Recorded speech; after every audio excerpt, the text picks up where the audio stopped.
트럼프 미국 대통령이 북한이 핵무기 57개를 갖고 있다고 주장했습니다. 그러면서 김정은 북한 국무위원장과 올해 안으로 만날 것이라고 얘기했는데요. 이영종 한국국가전략연구원 센터장과 관련 내용 짚어보도록 하겠습니다. 어서 오세요. 어서 오세요. 네, 안녕하세요. 네, 트럼프 미국 대통령이 북한이 핵무기 57개를 갖고 있다. 네. 구체적인 수치까지 언급을 했는데 먼저 트럼프 미국 대통령의 발언 내용을 듣고 오겠습니다. He has 57 very powerful nuclear weapons. Should have never allowed it to happen.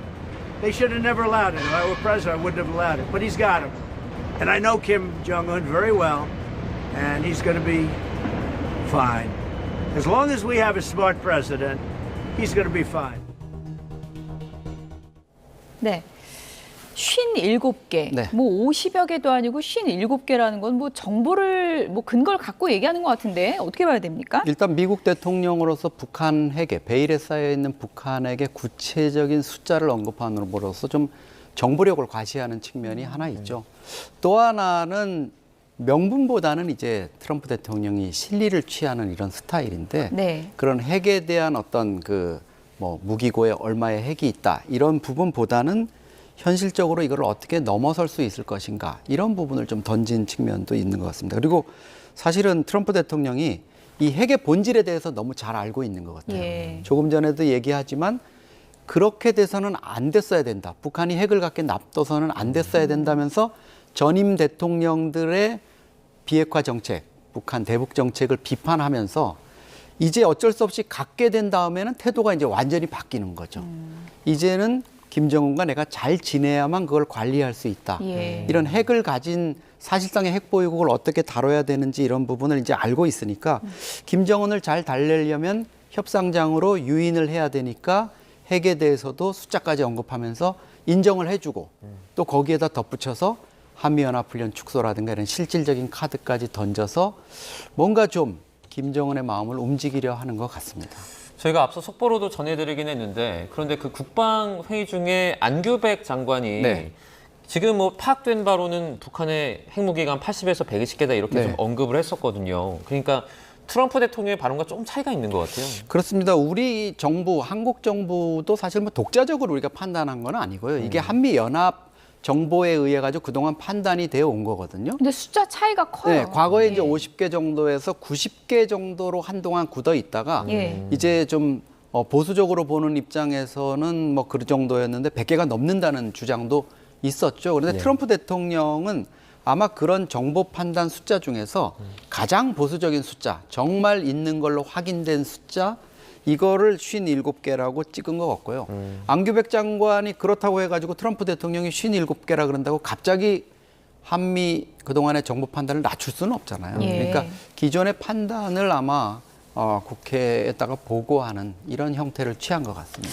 김정은 위원장이 남한 뉴스를 본다 이런 얘기도 이제 많이 나오는데 네. 이 뉴스를 보면서 뭐 들켰다 이렇게 생각을 할지 아니면 헛정보다 이렇게 생각을 할지 속내가 좀 궁금해요. 글쎄요. 아무래도 뭐 트럼프 대통령이 얘기한 그 숫자 자체가 예. 저는 더 의미는 있을 거라고 예. 봅니다. 네, 한미 연합이 판단하는 그런 부분보다는 트럼프 대통령한테 보고가 되는 그런 고급 정보라든가 이런 것들이 그냥 단순히 추산치가 아니고 어떤 정보 판단이라든가 예. 이런 것들을 근거로 했을 가능성이 높다고 봅니다. 숫자를 말했다는 건 이미 핵 보유국이라는 것을 우리가 인정하지 않을 수 없다 뭐 이런 의미가 내포된 거예요. 어떻게 그런 봐야 의미가 됩니까? 깔려 있죠. 그러니까 예. 아직까지 이제 국제 원자력 기구라든가 NPT 체제에서의 5개 핵 강대국 그 반열에 끼워줄 수는 없지만 적어도 인도, 파키스탄, 이스라엘처럼 그동안 사실상의 핵 보유국이었던 3개 국가 네. 그 다음에 이제 9번째로 올릴 수밖에 없는 현실 이런 부분을 트럼프가 이번에 사실 처음으로 이렇게 좀 시사를 한 거다 이렇게 예. 볼 수 있습니다. 북한 입장에서는 그러면 트럼프 대통령의 이런 뭐 북한이 핵을 가지고 있는 것 같다라는 그 발언 자체가 또 본인들의 위상이나 이런 부분에 있어서 또 변화를 좀 꾀할 수 있을 것 같아요. 김정은 체제 들어와 가지고 아버지 김정일 때 2차례 핵실험을 했던 걸 김정은이 4차례를 더해서 예. 사실상 기술적인 완성 단계라 그런 6차례 핵실험을 다 마무리했거든요. 그렇군요. 그리고 헌법에도 핵 보유를 못 받고 심지어 핵을 포기하라 그러면 이제 나보고 위헌을 하란 말이냐 이렇게까지 얘기하는 단계로 끊임없이 어떻게 보면 북한은 최근 한 2, 3년간 핵 보유를 기정사실화하려고 애를 썼는데 트럼프 대통령이 거기에 힘을 실어준 거죠. 이건 뭐 처음은 아니죠. 작년 1월 20일 날 트럼프 대통령이 취임한 그 당일에도 네네. 뉴클리어 파워라고 이렇게 언급을 해준 부분 이런 게 있는데 예. 이게 이제 미국 정부의 그동안의 비핵화 기조 이런 것과 트럼프 대통령의 이런 좀 앞서 나가는 듯한 언급이 어떻게 앞으로 매치가 될 거냐 이 부분이 좀 관심거리가 될 것 같습니다. 핵무기가 57개인데 근데 김정은 위원장은 괜찮다. 네. 관리가 잘 된다라면서 영어 표현으로 fine이라는 표현을 네. 썼거든요. 이건 트럼프 미국 대통령만의 그냥 근거 없는 자신감이라고 해야 되나? 뭐라고 해야 되나요? 전제가 있죠. 나같이 예. 똑똑한 사람이 집권하는 그 전제 조건 하에서 김정은의 핵 보유는 안전하다. 내가 김정은과 잘 지낼 수 있으니까. 예. 근데 사실 우리 입장에서는 이게 뭐 그렇게 반가운 소리일 수가 없는 게 네. 트럼프 대통령 임기가 이제 2년 조금 더 남았잖아요. 예. 그러면 2년이라는 건 사실 뭐 정책이라든가 이런 그 기간으로 보면 순식간에 지나가는 기간인데 트럼프 대통령이 핵 문제에 대해서 이렇게 북한의 핵을 적극적으로 전향적으로 인정해 주는 듯한 행보를 하고 한미 훈련이라든가 한미 동맹의 근간이 있었던 거를 다 이렇게 허물어 버린다면은 예.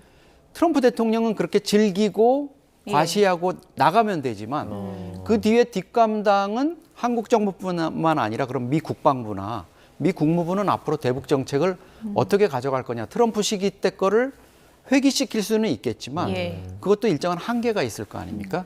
그런 면에서 지금 우려가 나오고 있는 거라고 이렇게 볼 수 있습니다. 미국의 공식적인 북한에 대한 기조는 뭐예요? 아직도 비핵화를 유지하고 있는 거예요? 분명합니다. 그거는. 비핵화 기조 부분은 국무부라든가 백악관도 트럼프 2기 행정부의 대북, 북핵에 대한 입장은 북한 비핵화 추진이다. 네. 이렇게 돼 있고요.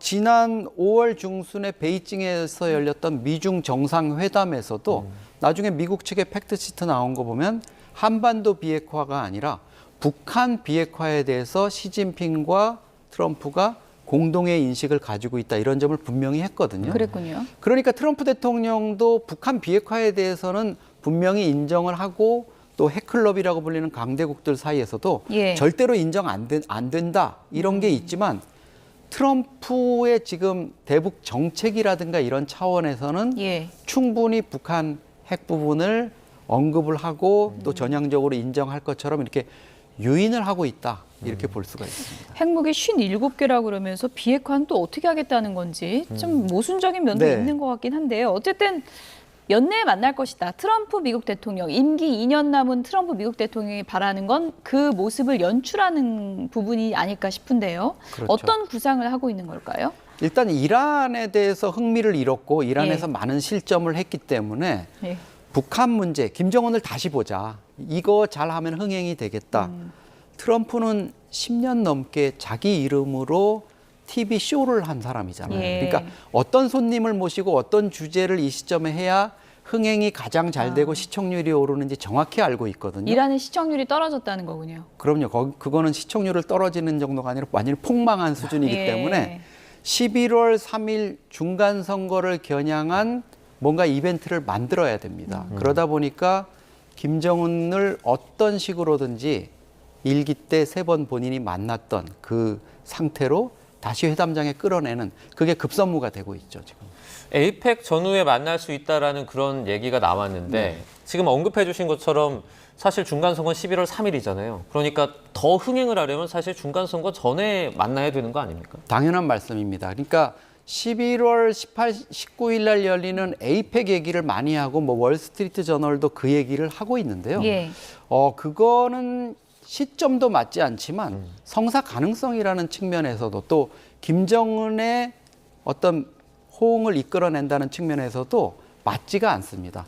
중국 선전에서 열리니까 김정은이 중국은 좀 편안하게 생각할 거다. 그거 뭐 인정할 수 있습니다. 또 네. 트럼프가 오는 아시아 지역에 오니까 그걸 계기로 해서 만난다. 이것까지도 가능한데 예. 김정은은 다자 외교 무대에 한 번도 서본 적이 없습니다. 작년 9월에 북중러 중국 전승절 행사에 가는 그 정도는 가능하지만 에이펙이라는 게 얼마나 큰 다자 무대입니까? 그렇죠. 그런데 여기에 가가지고 트럼프를 만나는 것뿐만 아니라 여러 가지 다자 외교에서 뭐를 한다? 이게 적합하지가 않고요. 네. 특히 김정은 입장에서는 한 가지 이제 좀 꺼름직한 게 있죠. 이재명 대통령이 에이펙에 가잖아요. 예. 그러면 가서 트럼프를 만나는데 이재명 대통령과 어떤 관계를 보여야 되느냐 이게 이제 문제인데 예. 한국 정부는 당연히 북미 관계의 페이스메이커 역할을 지금 자처하고 있잖아요. 예. 네. 그러면 어떻게 해서든지 미국 측에 얘기를 해서 거기에 뭔가 중재하거나 아니면은 동참하는 모습을 이렇게 보일 수 있는 그런 그림을 연출하고 싶은 게 당연히 이재명 정부의 욕심일 그렇죠. 거거든요. 예. 2019년 6월에 판문점에서 트럼프와 김정은이 만날 때도 문재인 당시 대통령이 거기에 중재자 역할로 이렇게 갔는데 남북미 이렇게 예. 대화가 되고 근데 그때 있죠. 김정은 예. 표정이 안 좋았잖아요. 그리고 나중에 밝혀진 직후에 트럼프한테 보낸 친서에 보면 저 문재인 한국 대통령을 빼고 좀 만나자. 아. 성가시다. 우리끼리 다음에는 직접 만났으면 좋겠다. 이런 게 있는데 지금 트럼프 입장에서 과연 이재명 정부의 입장까지 고려해 가면서 북미 관계를 가져갈 수 있느냐. 예. 이런 측면에서 보면 적어도 에이펙 이전에 그 11월 3일 중간선거 이전에 만나서 중간선거의 어떤 흥행 효과 이런 것들도 만들 수 있고 예. 또 김정은이 조금 더 편한 자리에서 만날 수 있는 그런 선택을 하게 될 것 같습니다. 만약에 북미 대화가 이루어진다면 시점이나 장소 이 부분이 이제 상당히 정치적인 의미가 커질 것 같고요. 중요한 건 북한인데 네. 북한의 입장이 지금 명료하게 나오는 게 없고 오히려 김여정은 뭐 관심 없다 뭐 이런 표현을 하더라고요. 그러니까 금시초문이라는 예. 얘기죠. 그 얘기도 저는 일견 타당한 것 같습니다. 만약에 트럼프 대통령이 정말 뭐 친서 수준을 보내고 김정은이 거기에 화답을 하고 이런 정도라면 네. 김여정이가 저렇게 반응하기는 좀 무리겠죠. 뭐 그렇군요. 친서가 나오거나 이럴 수 있으니까. 아마도 제 판단에는 트럼프 대통령이 그동안 뉴욕에 있는 북한 대표부, 유엔 대표부를 통해 가지고 몇 차례 시도를 했는데 네. 그동안에는 북한 입장에서 뭐 레터라든가 이런 거 제안서 같은 걸 받지 않다가 적어도 그걸 수용하는 듯한 이런 움직임을 보인 거 이런 걸 트럼프 특유의 어떤 화법으로 미리 기정사실화하고 자기한테 유리하게 해서 긍정적인 반응이 왔다. 이렇게 좀 블러핑을 했는데 김여정 입장에서는 조금 더 명확한 메시지를 우리한테 줘야 되지 않느냐. 우리는 지금 너희들 제안을 받은 상태가 아니다. 아, 불충분하다. 이렇게 얘기를 해서 다시 공을 트럼프 쪽에다 넘긴 거다. 이렇게 볼 수 있겠습니다. 네. 어쨌든 뭐 두 지도자들 간의 관계는 그래도 훌륭하다라고 표현을 한 거 보면 분위기가 나쁘지는 않은 것 같은데 구체적인 시점이 좀 언제 잡힐지 보도록 하겠습니다. 지금까지 이영종 한국국가전략연구원 센터장이었습니다. 오늘 말씀 고맙습니다. 네. 고맙습니다.